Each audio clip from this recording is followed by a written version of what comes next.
না না মোমো নিন দিয়ে খাবো মোমো। নমস্কার, কেমন আছেন সবাই? আশা করি সকলে খুব খুব ভালো আছেন। আমরাও খুব ভালো আছি।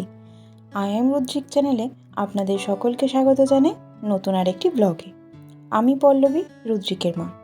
আর আজকের ব্লগটা আমি এখান থেকে শুরু করলাম। আগের দিন তো আপনাদেরকে জানিয়েছিলাম যে আমরা কাকিমার গৃহপ্রবেশ অনুষ্ঠান থেকে সোজা দিদির বাড়িতে আসব। তো তেমনই দিদির বাড়িতেই আছি। আর আজকে সকালবেলার ব্রেকফাস্টটা দিদি বানিয়ে নিচ্ছে কাবলি ছোলা দিয়ে ঘুগনি। আর রুদ্রিক তখনও ঘুমাচ্ছিল। আর অবশ্যই এই ভিডিওটা আমি করিনি, রুদ্রিকের বাবাকে বলেছিলাম একটু ভিডিওটা করে দিতে। তো রুদ্রিকের বাবাই ভিডিওটা করে দিয়েছিল। আর হ্যাঁ, আমাদের চ্যানেলে যদি নতুন হয়ে থাকেন অবশ্যই সাবস্ক্রাইব করে আমাদের পাশে থাকবেন। আর ছোট্ট একটা লাইক করে দেবেন। আর কেমন লাগছে আমাদের ব্লগ আপনাদের সেটা অবশ্যই কমেন্টের মাধ্যমে জানাবেন। তারপর রুদ্রিক ঘুম থেকে ওঠার পর ওর বাবা এখানে ওর ব্রাশটা করিয়ে দিচ্ছে। তো ঘুম থেকে ওঠা মাত্র ও ব্রাশ করা নিয়েও একটু দুষ্টুমি করে, সঙ্গে সঙ্গে ব্রাশ করতে চায় না।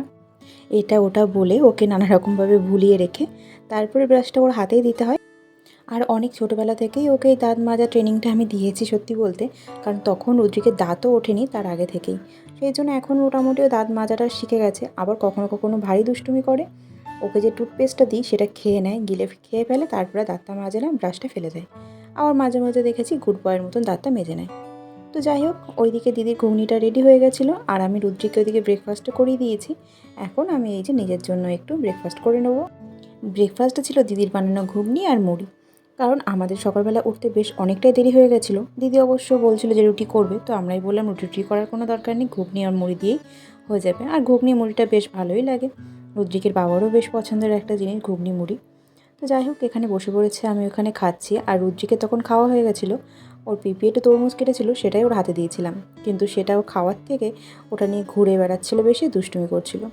তো আমি খেয়ে নিই, খাওয়ার পরে ওকে একটা ফলের জুস করে খাইয়ে দেবো, ওই তরমুজটাকে একটু জুস করে খাইয়ে দেবো।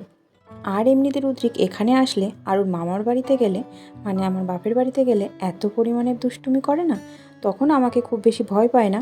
কারণ ভাবে বাড়িতে তো একা একা মা যা পারে করে, কিন্তু এখানে তো সবাই আছে, মার বকা অতটা ওর গায়ে মাখে না আর কি। তো তারপর ওদিকে ব্রেকফাস্ট আমার হয়ে গেছে, এখন চলে এসেছি, এখন বাজে ওই 11টা 10-15। রুদ্রিককে এখন একটা তরমুজের জুস করে খাইয়ে দেবো। আজ যেহেতু আমাদের উঠতে বেশ অনেকটাই দেরি হয়ে গেছে, সেই জন্য রুদ্রিকের খাওয়াটাগুলো একটু গোলমাল হয়ে গেল। কারণ এই এখন 11টা বাজে, এখন ফলের জুসটা খাচ্ছে। আর ওকে বললাম না আপনাদেরকে কয়েকদিন আগে যে আবার ডিমটা ওর প্রতিদিন রুটিনে অ্যাড করেছি, সেই জন্য আজকে ভাবছি ডিমটা একটু স্কিপ করব। কারণ 11টার সময় ফলের জুস খেলে ও তারপরে ডিম খেতে চাইবে না। আর ডিমটা খেলে দুপুরে ভাত খাওয়ার সময় আবার দুষ্টুমি শুরু করবে, ভাতটা আবার খাবে না, কারণ ডিমটা খেলে অলরেডি ওর পেটটা ভরে থাকবে। কারণ ওকে তো আমি 1টা থেকে 1:30-এর মধ্যে মোটামুটি দুপুরে খাবারটা খাইয়ে দেওয়ার চেষ্টা করি। সেই জন্য ভাবছি আজকে ডিমটি স্কিপ করে দেবো, আর না হলে সন্ধ্যাবেলা ডিম দিয়ে কিছু একটা টিফিন ওকে বানিয়ে দেবো। তো যাই হোক, গল্প করতে করতে এদিকে ফলের জুসটা করা আমার একদমই কমপ্লিট। এখন একটু ছাঁকনি দিয়ে ছেঁকে নিচ্ছি, কারণ আমি তো এটা কুড়ুনি দিয়ে ঘষে নিয়েছিলাম, সেই জন্য একটু দানা আর তরমুজের যে চিপড়া মতন যেটা, সেটা থেকে গেছে, সেটা ছাঁকনি দিয়ে ছেঁকে নিচ্ছি। আর ওদিকে আমার ছেলে অঘোর আগ্রহে বসে আছে কখন আমি তাকে রেডি করে দেব, কারণ তরমুজের জুসটাও বেশ পছন্দ করে। অবশ্য ওর খাওয়া নিয়ে মনামতি, কখনও কোনটা পছন্দ করে, আবার মানে খুবই পছন্দ থাকে ওর কোনো জিনিস, সেই জিনিস আবার দেখা গেল কয়েকদিন পরে ওর একদমই পছন্দ হলো না।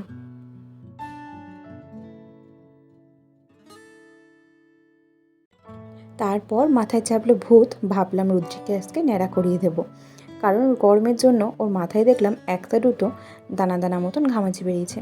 তাই ভাবলাম একটু ন্যাড়া করে দিই, চুলটা কেটে দিই, তাহলে কিছুটা হলেও ওর হালকা লাগবে। আর গরমের সময় তো ছোটো মানুষ, চুল থাকলে না খুবই অসুবিধা হয়। সেই জন্য এখন তো ছোটো বয়সেই ন্যাড়াটা করে দিই, কারণ বড় হয়ে গেলে তো ন্যাড়া করানো যাবে না। যাই হোক, রুদ্রিককে ন্যাড়া করিয়ে দেবো, তারপরে স্নান দিয়ে খাইয়েও দেবো। তো রুদ্রিককে ওদিকে স্নান দিয়ে খাইয়ে দাইয়েও দিয়েছে, এখন অবশ্য ঘুমায়নি, একটু খেলাধুলো করছে। আমি এখন খেয়ে নেব। রুদ্রিকের বাবার ওদিকে খাওয়া দাওয়া সব কিছুই কমপ্লিট। আমি খাওয়ার পরে রুদ্রিককে ঘুম পাড়িয়ে দেবো। আর এই যে নেরু বুড়ো এখন এখানে ওখানে ঘুরঘুর করছে, আর আমাকে, ওর বাবাকে, সবাইকে জিজ্ঞাসা করছে যে আমার মাথার চুল কোথায় গেল।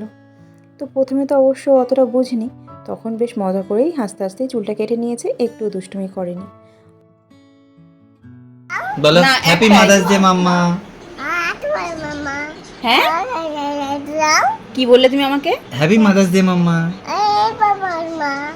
হ্যাপি মাদার্স ডে মাম্মা। ধোমা দাও শোনা।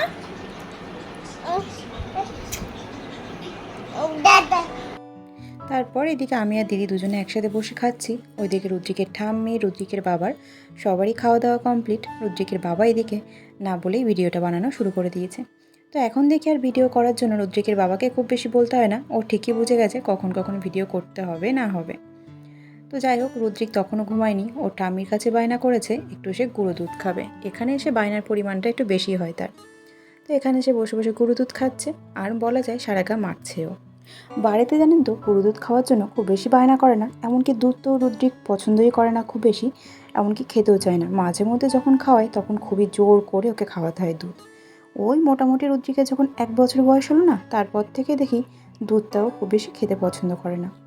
এমনকি দুধের তৈরি কোনো জিনিসও ও তেমন খেতে পছন্দ করে না। আর এখানে আসার পরেই ও দুধ খাওয়ার জন্য বায়না করে। তো ঠিক আছে, বাড়িতে তো খায় না, এখানে এসে কিছু হোক আর না হোক গুঁড়ো দুধটা তো অন্তত খাক। তো যাই হোক, আজকের ব্লগটা আমি এখানেই শেষ করলাম। দেখা হবে নতুন ব্লগে। কেমন লাগলো আজকের ব্লগ অবশ্যই কমেন্টে জানাবেন। ভালো লাগলে লাইক করে দেবেন, সাবস্ক্রাইব করে পাশে থাকবেন। সকলে ভালো থাকবেন, সুস্থ থাকবেন। ধন্যবাদ, টাটা।